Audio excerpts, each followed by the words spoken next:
θα πάμε να δούμε το headset εκεί που γινόντουσαν οι διάφορες γιορτές κάθε 30 χρόνια για τους βασιλείς που έπρεπε να παρευρεθούν, να τρέξουν για να παραμείνουν επί του χρόνου.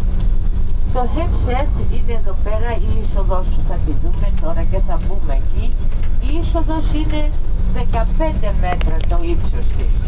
Μετά μέσα οι κολόνες, πολλές εξ αυτών έχουν καταστραφεί και έχουν μείνει κοντύτερες.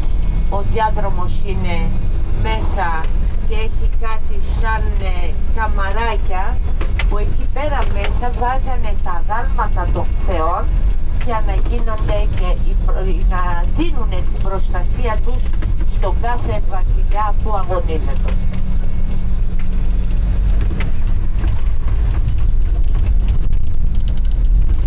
Αυτή εδώ δεξιά μας είναι του Ζώσε την πυραμίδα που είπαμε ότι είναι 6 μασταμπάδες.